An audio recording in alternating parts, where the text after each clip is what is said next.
Perhaps what we'll do is we'll break down those two issues. We've had our discussion here at the table. Now try to get a feel. This is an inordinate number of folks that are here for our meetings, and we appreciate so much interest in what we're doing. Perhaps I could see by show of hands who is here to are interested in the sustainability issue. And when you're trying to craft a sustainability program, with one-time money is unsustainable. So after kind of discussions with people who experts on this issue, and it was apparent that you need some steady source of revenue, and for that we feel that the most appropriate measure was the student fee. Of course, most students are automatically in opposition to any fee increases. We feel like we have received a lot of opposition from students to this, and so we feel like before this fee increase takes place that we at least need to give students more opportunity to make their voice heard. So we feel if more measures were taken to involve the student body and involve them in a referendum or some sort, it would be beneficial to the program if passed, because then more students would be aware of it and be able to take advantage of it. some people here who would like to address this. We, in the interest of time, would like to move through fairly quickly. Is Destin Gardner. Destin, would you join us? So today we wanted to ask you to postpone your vote on the student publications fee increase.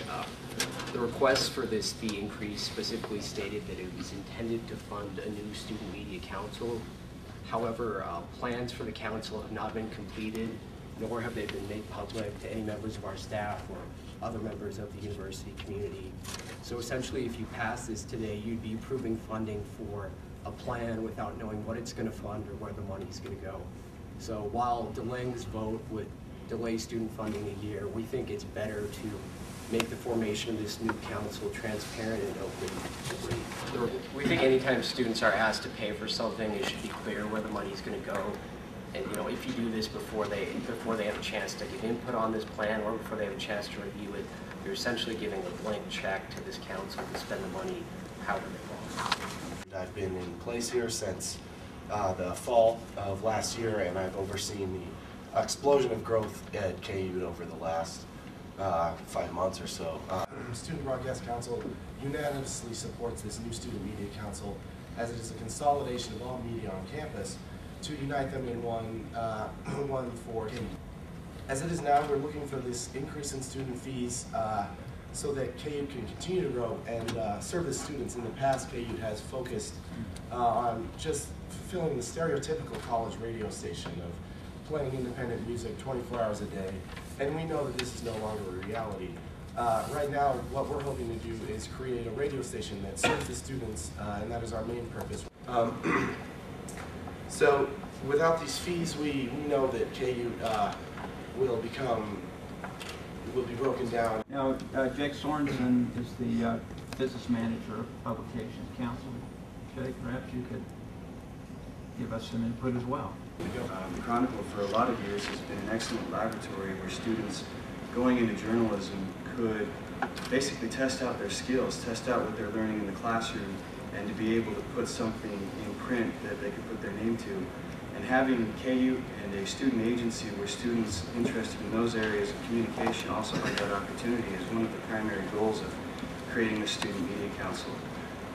Personally, if the student media fee increase or the student fee increase doesn't happen this year to help fund the Student Media Council next year, I don't know the ability of KU to operate. I also don't know the ability of the communication department to continue creating and working on the student agency class that they've already created. It presents a lot of difficulties. If it's going to be played out in this year, that's the only opportunity. I'm interested in Fred Esplin's opinion on this publication council. I thought the summary was very good.